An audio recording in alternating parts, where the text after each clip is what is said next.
എല്ലാവർക്കും ജയസവിന്റെ മറ്റൊരു പുതിയ എപ്പിസോഡിലേക്ക് സ്വാഗതം. സോ ഇന്ന് നമ്മളൊരു ട്രാവൽ വ്ലോഗാണ് ചെയ്യാൻ പോണത്. ഇത്രയും നാൾ നമ്മൾ ചെയ്തിട്ടില്ലാത്തൊരു പരിപാടിയാണ്. സോ അത് എങ്ങനെയാവുമെന്ന് അറിയത്തില്ല, എന്തായാലും നമുക്ക് എടുത്ത് നോക്കാം. സോ ഇത് കാര്യവട്ടം എന്ന് പറയുന്ന നമ്മുടെ മെയിൻ പ്ലേസ് ഉണ്ട്. നിങ്ങൾ ട്രിവാൻഡ്രംകാർക്കൊക്കെ അറിയാമായിരിക്കും. അത് നമ്മുടെ ടെക്നോ പാർക്കിൽ നിന്നും ഇപ്പൊ ഞാൻ നിൽക്കുന്ന സ്ഥലം ഒരു 2 കിലോമീറ്റർ മാത്രമേ ഉള്ളൂ. പിന്നെ നമ്മുടെ ഗ്രീൻ ഫീൽഡ് സ്റ്റേഡിയം നമ്മുടെ ക്രിക്കറ്റ് നടക്കുന്നത്, അവിടെ നിന്നും വെറും 1 കിലോമീറ്റർ മാത്രമേ ഉള്ളൂ. കണ്ടാൽ പറയത്തില്ല, പക്ഷേ ഈ സ്ഥലം ഇങ്ങനത്തെ ഒരു സ്ഥലമാണ്, ഒരു ഗ്രാമപ്രദേശമാണ്. ഇവിടെ നമ്മുടെ പ്രകൃതി രമണിയാണ് ഇവിടുത്തെ മെയിൻ ഐറ്റം. സോ ഇതൊരു നാട്ടുപുറ ഏരിയ ആണ്. ഇവിടുത്തെ മെയിൻ ഹൈലൈറ്റ് എന്ന് പറയുന്നത് ഈ പുഴയാണ്. സോറി, പുഴയല്ല, ഇതൊരു കുളമാണ്.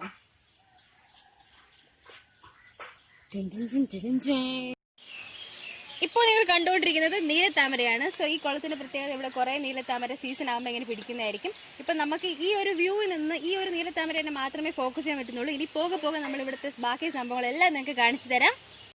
സോ ഇത് നമ്മുടെ വ്ലോഗ് എടുക്കാൻ കൂടെ വന്നിട്ടുള്ള നമ്മുടെ സ്വന്തം പിള്ളേരാണ്. ഇത് നമ്മുടെ മോനൂസ്, ഇത് നമ്മുടെ ഋത്തിക്. സോ ഇതാണ് നമ്മുടെ സൂപ്പർ സ്റ്റാർ ഋത്തിക്. കണ്ടില്ലേ, ഇത്രയും പച്ചപ്പൊക്കെയുള്ള ഒരു ബ്യൂട്ടിഫുൾ പ്ലേസ് ആണ് ഇത്. പിന്നെ നിങ്ങൾക്ക് ഞാൻ കുറച്ച് കാര്യങ്ങളോട് പറഞ്ഞു തരാം. So come with me.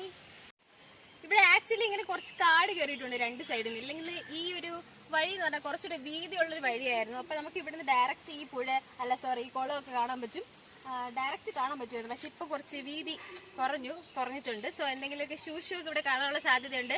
So വളരെ ശ്രദ്ധിച്ച് വേണം നമ്മൾ ഇങ്ങോട്ട് വരാനായിട്ട്. ഈ കാണുന്നതാണ് അവന്യൂ പാർക്ക് അപ്പാർട്ട്മെന്റ്സ്. ഇതിന് അപ്പുറത്തെ സൈഡിലോട്ട് ഒരുപാട് അപ്പാർട്ട്മെന്റ്സ് ഒക്കെ ഉണ്ട്. നമ്മുടെ UST global, Infosys, techno park, ഇവിടെ ഒക്കെ വർക്ക് ചെയ്യുന്ന ആൾക്കാർ താമസിക്കുന്ന സ്ഥലമാണ് ഈ അപ്പാർട്ട്മെന്റ്സ് ഒക്കെ. നമ്മുടെ മനോഹരമായ കുളമാണ്. ഞാൻ കൊച്ചിലെ തൊട്ടേ ഇവിടെ വരുമ്പോൾ എനിക്ക് വളരെ ഇഷ്ടമുള്ള ഒരു സ്ഥലമായിരുന്നു. എനിക്ക് ഇവിടെ ഇതെന്റെ പപ്പയുടെ നാടാണ്. സോ പപ്പയുടെ നാട്ടിലോട്ട് വരാൻ എനിക്ക് വളരെ ഇഷ്ടമായിരുന്നു. ബിക്കോസ് ഇവിടുത്തെ പ്രകൃതി രമണിയാണ് അതിന്റെ മെയിൻ ഐറ്റം. ഈ കുളം എന്നൊക്കെ പറയുന്നത് ഭയങ്കര ഇമ്പോർട്ടന്റ് ആയിട്ടുള്ള ഫാക്ടറാണ് നമ്മുടെ ചൈൽഡ്ഹുഡിലൊക്കെ. സോ ഇപ്പൊ നിങ്ങൾ ഈ കണ്ടോണ്ടിരിക്കുന്ന ഈ തോട് ഇപ്പൊ ആക്ച്വലി കുറച്ച് വെള്ളം കൂടെ കയറിയിട്ടുണ്ട്, മഴയൊക്കെ ആയതുകൊണ്ട്. ഇത് ഇവിടെ നിന്ന് ഇങ്ങനെ ഒഴുകി ഒഴുകി കമുകിൻകോട്, പാങ്ങപ്പാറ വരെ പോകുന്ന തോടാണ് നമ്മളിപ്പോ ഈ കണ്ടുകൊണ്ടിരിക്കുന്നത്. സോ ഇതൊരു നാട്ടുമ്പൂർ ഏരിയ ആണ്, ഞാൻ പറഞ്ഞല്ലോ. സോ നമ്മുടെ നാട്ടുകാർക്ക് ബാക്കിൽ നിൽപ്പുണ്ട്. ഇവിടെ ആക്ച്വലി നമ്മൾ മീൻ പിടിക്കാന്നുള്ള ഉദ്ദേശത്തിൽ വന്നതാണ്. വല്ലതും നടക്കുമെന്ന് അറിയത്തില്ല. സോ നമുക്ക് എന്തായാലും നോക്കാം. സോ നമ്മൾ മീൻ പിടിക്കാൻ വേണ്ടിയിട്ട് മീനിന് കൊടുക്കുന്ന തീറ്റയാണിത്. അത് ചോറാണ്. ആക്ച്വലി നമ്മളിങ്ങനെ കുഴച്ച് ഉണ്ടാക്കിക്കൊണ്ടിരിക്കുകയാണ്. ഈ കുളത്തിൽ നല്ലോണം സൂക്ഷിച്ച് നോക്കിയാലേ നമുക്ക് കുഞ്ഞു കുഞ്ഞു മാനത്ത് കണ്ണി മീനിനൊക്കെ കാണാൻ പറ്റും. നമ്മൾ കുളത്തിൽ വീഴാതിരിക്കാൻ വേണ്ടി കഷ്ടപ്പെട്ട് എത്തിപ്പിടിച്ച് ഷൂട്ട് ചെയ്യുന്നതാണ് ഗൈസ്. സോ നമ്മൾ നേരത്തെ പറഞ്ഞ നാട്ടുകാർ ഇവിടെ ഓൾറെഡി നിപ്പുണ്ട്. അവർ ചൂണ്ടയിട്ട് അവർ മീൻ പിടിക്കാൻ തന്നെ നോക്കുകയാണ്. നമുക്ക് നോക്കാം അവർക്ക് കിട്ടുമോ നമുക്ക് കിട്ടുമെന്ന്.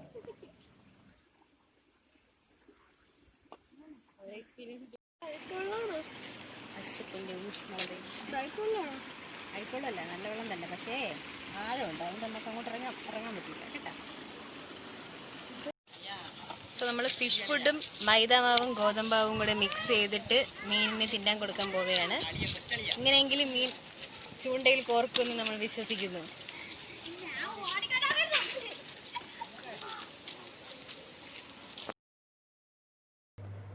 ഇപ്പോൾ നമ്മൾ ഇതിൽ വെക്കുന്നതാണ് കറക്റ്റ് നമ്മൾ മീനിന് കൊടുക്കേണ്ട ഒരു തീറ്റ. നമ്മൾ നേരത്തെ ചോറ് വെച്ചിട്ട് കുഴച്ച് ഒരു ഉണ്ടാക്കാൻ ശ്രമിച്ചു, പക്ഷേ അതൊക്കെ ഫ്ലോപ്പ് ആയിരുന്നു. സോ ഇപ്പോൾ ഈ ഒരു സംഭവം നമുക്കൊന്ന് ട്രൈ ചെയ്ത് നോക്കാം. ഇത് നമ്മുടെ സ്വന്തം കൈകൊണ്ട് നമ്മൾ തന്നെ ഉണ്ടാക്കിയ ഒരു ചൂണ്ടയാണ്. നമ്മുടെ മോനൂസാണ് രാത്രിയൊക്കെ ഉറക്കം ഒഴിച്ചിരുന്ന് ഇതിന് വേണ്ടിയിട്ട് ഓരോ കാര്യങ്ങളൊക്കെ ചെയ്ത് നമ്മൾ ഇത്രയും ഹെൽപ്പ് ചെയ്തത്. Fishing expert Gopu ji Pillai ഇറങ്ങിയിരിക്കുന്നു.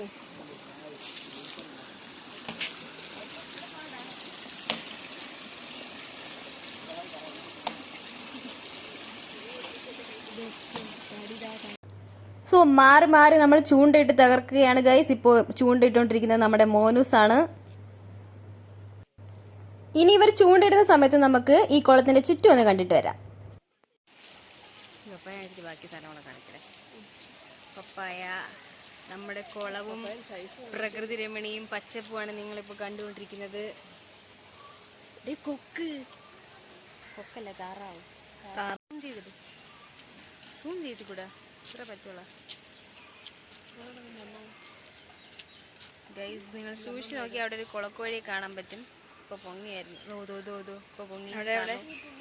ഇതൊക്കെ പൊങ്ങിയല്ലോ.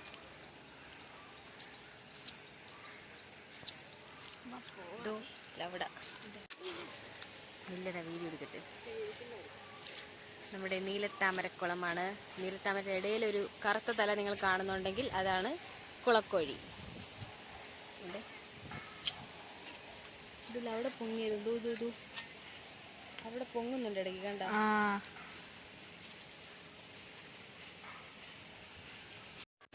സോ ഈ കുളത്തിൽ ഒരുപാട് ചെടിയൊക്കെ ഉണ്ട്. ഇതിന്റെ പേരൊന്നും അറിയത്തില്ല. ഇതിന്റെ സൈഡിൽ നിൽക്കുന്ന റെഡ് കളറില് ഒരു പൂവാണ് നിങ്ങളിപ്പോ കാണുന്നത്.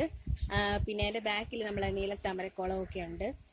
സോ ഇവിടെ ആക്ച്വലി ഇവിടെ ആൾക്കാരൊക്കെ ഇങ്ങനെ വേസ്റ്റ് ഒക്കെ ഇടുന്നുണ്ട്. ഇപ്പൊ അതൊക്കെ പ്രിവെന്റ് ചെയ്തുകൊണ്ടിരിക്കുകയാണ്. ഈ ഒരു കുളം ഒരു സ്വിമ്മിംഗ് പൂൾ ആക്കാനുള്ള ഒരു പ്ലാനാണ് ആക്ച്വലി ഇപ്പൊ നടന്നുകൊണ്ടിരിക്കുന്നത്.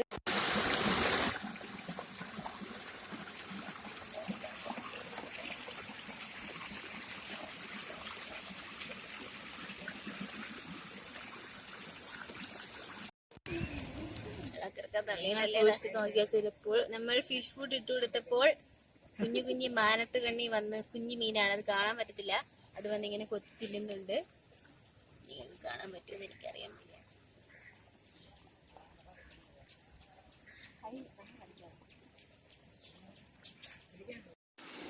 ഓക്കെ ഗൈസ്, അപ്പം ഒരു 2-3 ചൂണ്ടയൊക്കെ ഇട്ട് ഇവിടെ കുറെ പേര് മീൻ പിടിക്കാൻ വേണ്ടി ശ്രമിച്ചുകൊണ്ടിരിക്കുകയാണ്. നമ്മളിങ്ങനെ സൂക്ഷിച്ച് നോക്കുമ്പോൾ നമുക്ക് നോക്കി കാണാം ആ ഒരു തീറ്റയിൽ ഇങ്ങനെ കുറച്ച് മീനുകളൊക്കെ ഇങ്ങനെ കുത്തി കുത്തി നടക്കുന്നുണ്ട്. ചിലപ്പോൾ കയറി വരുമായിരിക്കും. വെള്ളത്തിൽ തന്നെ നോക്കി എന്തോ പോലെ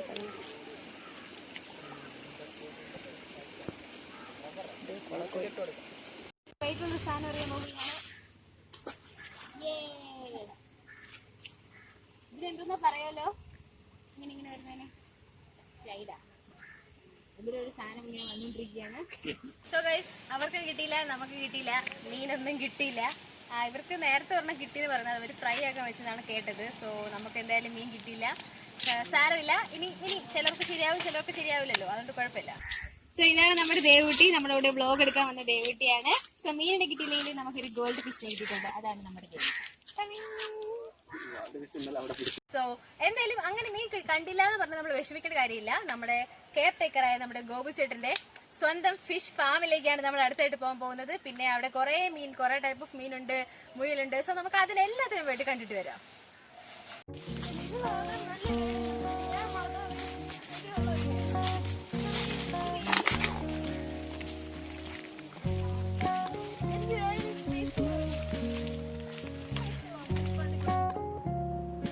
സോ ഇപ്പോൾ നമ്മളുള്ളത് നമ്മുടെ ഗോപു ചേട്ടന്റെ സ്വന്തം ഫിഷ് ഫാമിലാണ്. ഇത് ആക്ച്വലി നമ്മൾ ടാർപ്പൊക്കെ വെച്ച് സെറ്റ് ചെയ്തിട്ടുള്ള ഒരു കുളമാണ്. ഇതിനെ പടുതകുളം എന്ന് പറയും. ഇത് ഈ വീടിന്റെ സെല്ലാർ പോർഷനിലായിട്ടാണ് സെറ്റ് ചെയ്തിട്ടുള്ളത്. ഇതിൽ ഒരുപാട് ടൈപ്സ് ഓഫ് ഫിഷസ് ഉണ്ട്. എന്തൊക്കെയാണെന്ന് വെച്ചാൽ MST, കരിമീൻ, വാള ഒക്കെ ഉണ്ട്. MST എന്ന് പറഞ്ഞാൽ മോണോസെക്സ് തിലാപ്പിയാണ്. സോ ഇതിന്റെ ബാക്കിയുള്ള ഡീറ്റെയിൽസും ഇതിന്റെ ഫുഡ്, നമ്മുടെ ഫിഷിന് കൊടുക്കുന്ന ഫുഡ്, പിന്നെ നമ്മളിവിടെ സെറ്റ് ചെയ്തിട്ടുള്ള ഒരു സിസ്റ്റം, പിന്നെ ഇതിന്റെ ക്ലീനിങ് പ്രോസസ്സ്, ഇങ്ങനത്തെ കാര്യങ്ങളൊക്കെ നമ്മുടെ ഗോപു ചേട്ടൻ എക്സ്പ്ലെയിൻ ചെയ്യുന്നതായിരിക്കും. MST എന്ന് പറഞ്ഞു കഴിഞ്ഞാൽ മോണോസെക്ഷൽ തിലാപ്പി. 21 ദിവസം ട്രീറ്റ് ചെയ്യും. ഫ്രം ദ ബിഗിനിങ് തൊട്ട് 21 ദിവസം ട്രീറ്റ് ചെയ്തതിന് ശേഷം ആണ് നമുക്ക് കിട്ടുന്നത്. 21 ദിവസം ട്രീറ്റ് ചെയ്ത് 3 ദിവസം അല്ലാതെ ഫാമിൽ ട്രീറ്റ് ചെയ്തിട്ട് കിട്ടും. ഹാച്ചറികളിൽ 21 ദിവസം ഹോർമോൺ കൊടുത്ത് ട്രീറ്റ് ചെയ്ത് മോണോസെക്ഷൽ ആക്കിയ തിലോപ്പികളാണ് നമുക്ക് കിട്ടുന്നത്. അത് 3 തരമാണുള്ളത്. ഇപ്പം ഉള്ളതെന്ന് ഗിഫ്റ്റ് തിലോപ്പി, MST, ചിത്തലട, അങ്ങനെ 3 തരത്തിലുള്ള ഫിഷസ് ആണ് ഉള്ളത്.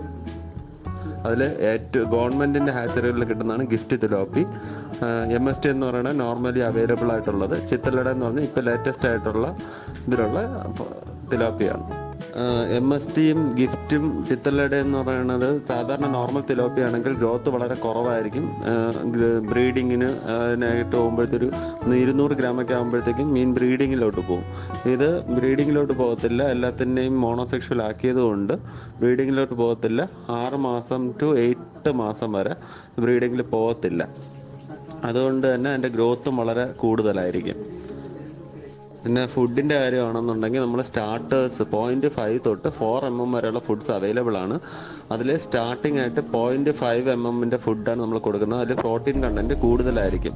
40% പ്രോട്ടീൻ കണ്ടൻറ്റുള്ള ഫുഡാണ് 0.5, 0.6, 0.8 എന്നുള്ളത്. അതിൽ 0.5 എന്നുള്ളത് ഫാമിലി തന്നെ കൊടുത്ത് മിക്കവാറും നമുക്ക് തരും. അതായത് സ്റ്റാർട്ടിങ് തൊട്ട് ഇവർ കൊടുക്കുന്ന 0.5 ആയിരിക്കും, കൂടെ ഹോർമോണിൻ്റെ കൂടെ കൊടുക്കുന്നത്. പിന്നെ 0.6 ആണ് നമ്മൾ ഫസ്റ്റ് 24 ദിവസം കഴിഞ്ഞ് നമ്മുടെ കയ്യിൽ കുഞ്ഞുങ്ങളെ കിട്ടുമ്പോൾ തൊട്ട് 0.6ൻ്റെ ഫുഡാണ് നമ്മൾ കൊടുക്കുന്നത്. 0.6ൻ്റെ ഫുഡ് അറ്റ്ലീസ്റ്റ് 1 മാസം കൊടുക്കണം.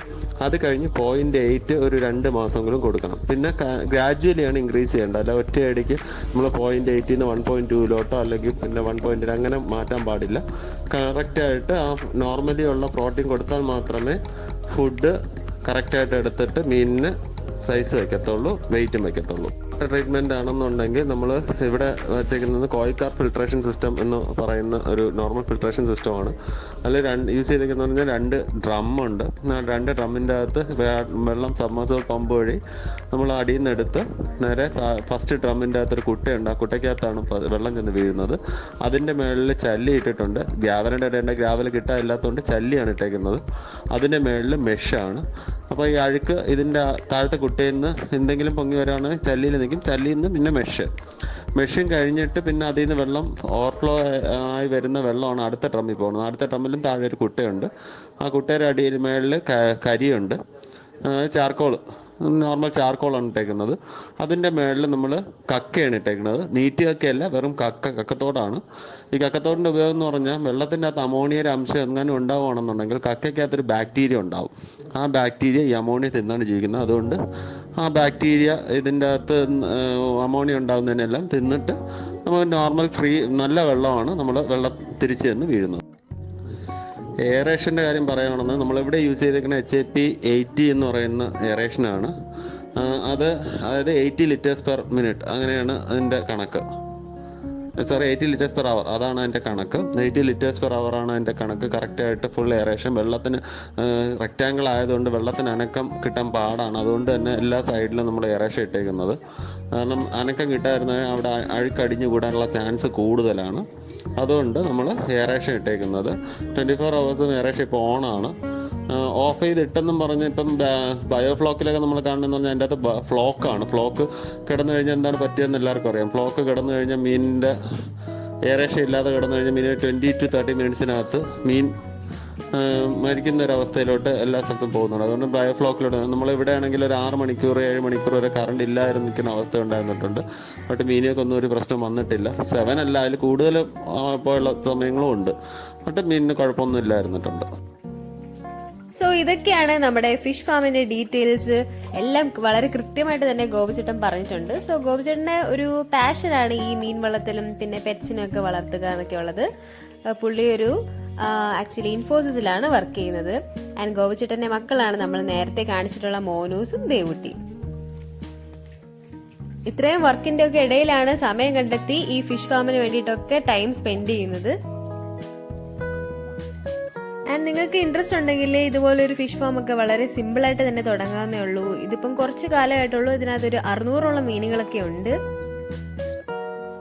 ഈ ഒരു ഫിഷ് ഫാമില് ഒരു റെഡ് തിലാപ്പിയ ഉണ്ട്. നമ്മൾ വന്ന ടൈമിൽ ഇവിടെ ഉണ്ടായിരുന്നു. പക്ഷെ നമ്മൾ വീഡിയോ എടുക്കാൻ തുടങ്ങിയപ്പോഴത്തേക്കും പുള്ളി അങ്ങ് മുങ്ങി.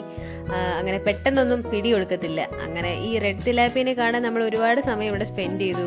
പലയിടങ്ങളിലും ഫിഷ് ഫുഡൊക്കെ ഇട്ട് നോക്കി. പക്ഷേ ഈ കൂട്ടത്തിൽ എവിടെയോ ഉണ്ട്, പക്ഷെ അത് മുകളിലേക്ക് അങ്ങനെ അധികം വരുന്നില്ല. അതിങ്ങനെ മുങ്ങി ഒളിച്ചിരിക്കുകയാണ് ഇതിനുള്ളില്.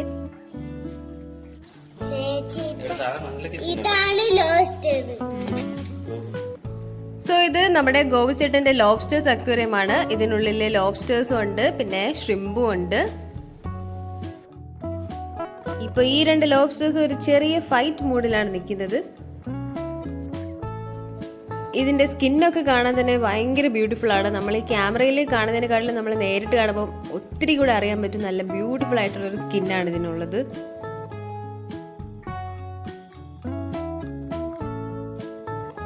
ഇതിനുള്ളിൽ തന്നെ കുറെ കുഞ്ഞു കുഞ്ഞു ഗപ്പികളുണ്ട്.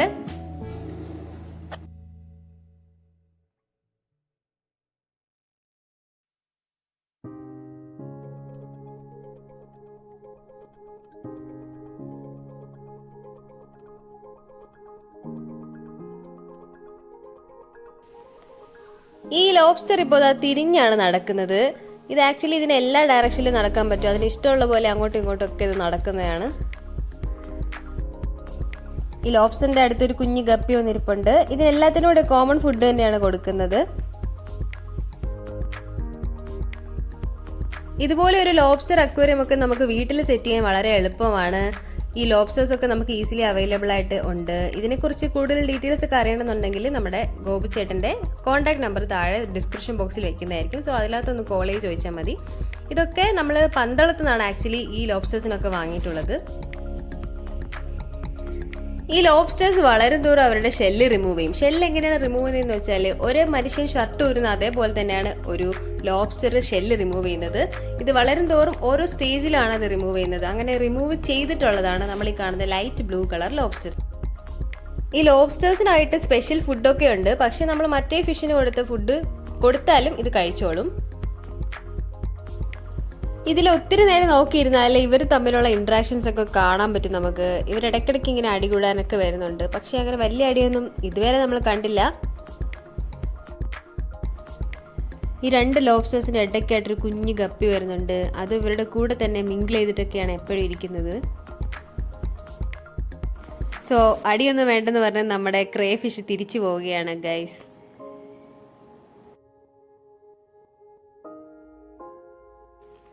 പിന്നെ ഇതിലുള്ള വെള്ളം നമ്മൾ എപ്പോഴും ക്ലീൻ ചെയ്യേണ്ട കാര്യമൊന്നുമില്ല. ഇതിനകത്ത് ഒരു ഫിൽറ്റർ ഉണ്ട്. ആ ഫിൽറ്ററാണ് നമ്മളിപ്പോൾ കാണുന്നത്. ഇതിലൊരു മീനിന്റെ മുട്ട ഇരിപ്പുണ്ട്.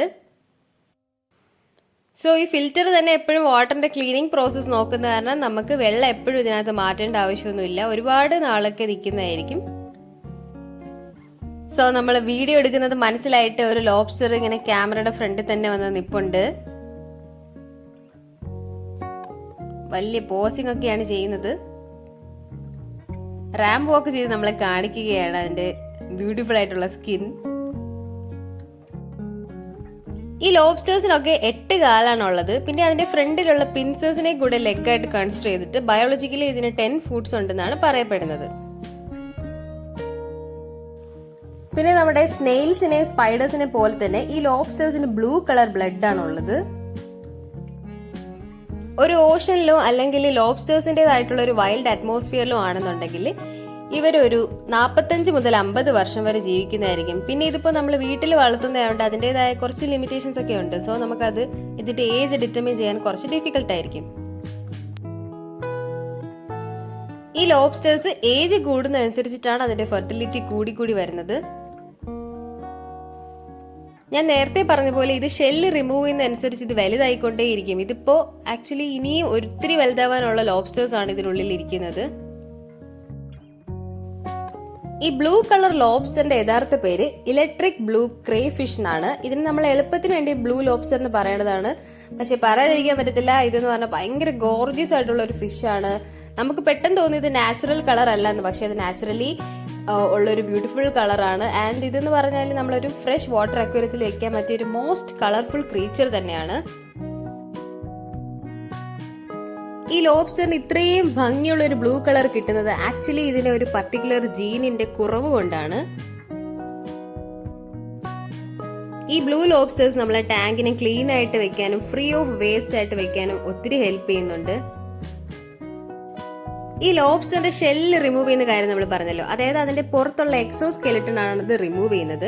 അങ്ങനെ റിമൂവ് ചെയ്യുന്ന പീരീഡിൽ അത് കുറച്ച് വൾണറബിൾ ആവും. അതുകൊണ്ട് നമ്മൾ വേറെ ക്രേ ഫിഷിന്റെ കൂട്ടത്തിലാണ് ഇതിനെ വെക്കുന്നതെന്നുണ്ടെങ്കിൽ കുറച്ച് വൾണറബിലിറ്റി ഉണ്ടാവും. അതുകൊണ്ട് നമ്മൾ എപ്പോഴും വേറെ ഫിഷിനെ കൂടെ ഇതിനകത്ത് ഇൻക്ലൂഡ് ചെയ്യുന്നുണ്ടെങ്കിൽ കുറച്ച് റോക്സോ ലൈവ് പ്ലാന്റ്സോ ഡ്രിഫ്റ്റ് വുഡോ ഒക്കെ വെക്കേണ്ടതാണ്. ഇതിനെപ്പറ്റി കൂടുതൽ ഡീറ്റെയിൽസ് ഒക്കെ നിങ്ങൾക്ക് അറിയണമെന്നുണ്ടെങ്കിൽ കമന്റ് ബോക്സിൽ രേഖപ്പെടുത്തുക. ഇത് ഇവരുടെ കൂടെ ജീവിക്കുന്ന ഓറഞ്ച് ഷ്രിംപാണ്.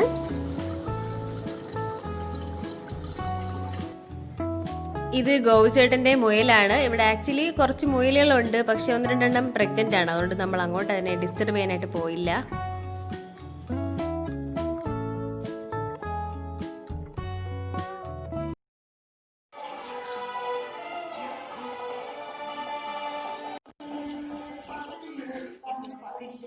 നമ്മളിപ്പോൾ ഉള്ളത് കമുകുരിക്കോട് ശ്രീ ദുർഗാ ഭഗവതി ക്ഷേത്രത്തിലാണ്. ഈ നാടിനെ ഒരു പുണ്യഭൂമിയാക്കി മാറ്റുന്ന ഒരു ക്ഷേത്രമാണ്. വളരെ ചരിത്ര പ്രാധാന്യമൊക്കെ ഉള്ള ഒരു ക്ഷേത്രമാണ്. ഇവിടുത്തെ ദേവി എന്ന് പറഞ്ഞാൽ നമ്മൾ എന്താഗ്രഹം ചെന്ന് പറഞ്ഞാലും സാധിച്ചു തരും. ഞാൻ കുഞ്ഞിലും വലിയ ഇവിടെ വരാറുള്ളതാണ്. സോ ഇവിടെ വന്ന് ഇവിടെ ഒരു വ്ളോഗ് എടുക്കാന്ന് വിചാരിച്ചപ്പോൾ ഈ ദേവീനെ കാണിക്കാതെ പോയാൽ അതൊരു ശരിയല്ലല്ലോ, അതുകൊണ്ട് നമ്മൾ അതുകൂടെ പറയാമെന്ന് വിചാരിച്ചു. സോ നിങ്ങൾ ഇങ്ങോട്ട് വരാൻ താല്പര്യമുള്ളവരാണെങ്കിൽ നിങ്ങൾ വരിക, ഇവിടെ വന്നിട്ട് നിങ്ങൾ എന്ത് ആഗ്രഹമാണെങ്കിലും നല്ല രീതിയിൽ പ്രാർത്ഥിക്കുക, ഉറപ്പായിട്ടും ആഗ്രഹം ഫലിക്കുന്നതായിരിക്കും. സോ ഇത് നമ്മളെ കമുകിൻകോട് സൈഡിലുള്ള ആ തോടാണ്. ഈ തോട് ഇപ്പോൾ ഇവിടെ നിന്ന് 1 കിലോമീറ്റർ കൂടുതലും അങ്ങോട്ട് പോകുന്നുണ്ട്. ഇത് നമ്മുടെ ക്ഷേത്രത്തിന്റെ സൈഡിലുള്ള വാഴത്തോട്ടമാണ്. ഒത്തിരി വാഴകളുണ്ട്, ഒത്തിരി മരങ്ങളും ചെടികളും ഒക്കെ ഉള്ള ഒരു സ്ഥലമാണ്. ഇവിടെ വന്നാൽ നമുക്ക് ഓക്സിജൻ കിട്ടാതിരിക്കില്ല, നല്ല പ്യുവർ ഓക്സിജൻ കിട്ടും, നല്ലൊരു മനസ്സമാധാനം ഒക്കെ കിട്ടുന്ന ഒരു സ്ഥലമാണ്. ഇവിടെ ഞങ്ങൾ കഴിഞ്ഞ പ്രാവശ്യം വന്നപ്പോൾ ചീര കൃഷിയായിരുന്നു. ഇപ്പൊ ഈ ക്ലൈമറ്റ് ഒക്കെ മാറുന്നതനുസരിച്ച് അവരിങ്ങനെ ഇടവിള കൃഷിയാണ് ചെയ്യുന്നത്. ഇവിടെ ഇപ്പോൾ വാഴത്തോട്ടമാണുള്ളത്. ഇവിടെ കൃഷിക്ക് ആവശ്യമുള്ള തോടുകളാണ് നമ്മൾ സൈഡിൽ ഇങ്ങനെ കാണുന്നത്. നമുക്ക് ഇവിടുത്തെ പച്ചക്കറി തോട്ടത്തിൽ നിന്ന് കിട്ടിയിട്ടുള്ള ഫ്രഷ് പടവലങ്ങയാണ്. ഇതിൽ ഒരു പ്രിസർവേറ്റീവ്സ് ഒന്നും ചേർത്തിട്ടില്ല, നല്ല ഫ്രഷ് ആണ്. ഇത് നമ്മൾ വീട്ടിൽ കൊണ്ടുപോകാൻ പോവുകയാണ്. സോ നമ്മൾ ഇവിടെ വരുമ്പോൾ എപ്പോഴും ഈ അമ്പലത്തിൽ വന്ന് വിസിറ്റ് ചെയ്യാറുണ്ട്. അഥവാ പോകാൻ പറ്റിയില്ലെങ്കിൽ ഈ കാണിക്കാഞ്ചിൽ 1 രൂപയിൽ ഇട്ടിട്ടേ പോകാറുള്ളൂ. നല്ല സൂപ്പർ കാട്ടുമുല്ലയാണ് ഈ നിൽക്കുന്നത്.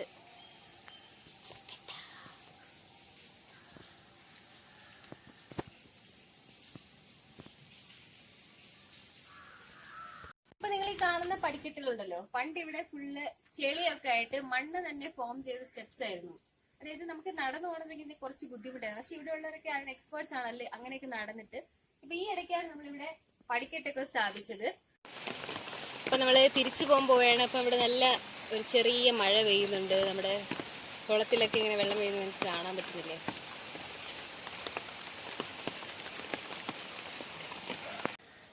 പുഴയിലെ മീൻ കിട്ടില്ലെങ്കിൽ എന്താ, ഫിഷ് ഫാമിൽ ഇത്രയും മീൻ നമ്മൾ കണ്ടു, ഇത്രയും മുയലുകളെ കണ്ടു. സോ എല്ലാവർക്കും ഈ വീഡിയോ ഇഷ്ടമെന്ന് വിശ്വസിക്കുന്നു. വീഡിയോ ഇഷ്ടമെങ്കിൽ എല്ലാവരും ലൈക്ക് ചെയ്യുക, പിന്നെ നമ്മുടെ ചാനൽ സബ്സ്ക്രൈബ് ചെയ്യണം. ഈ വീഡിയോ നിങ്ങളുടെ ഫ്രണ്ട്സിനൊക്കെ ഷെയർ ചെയ്ത് കൊടുക്കുക. And thank you for watching.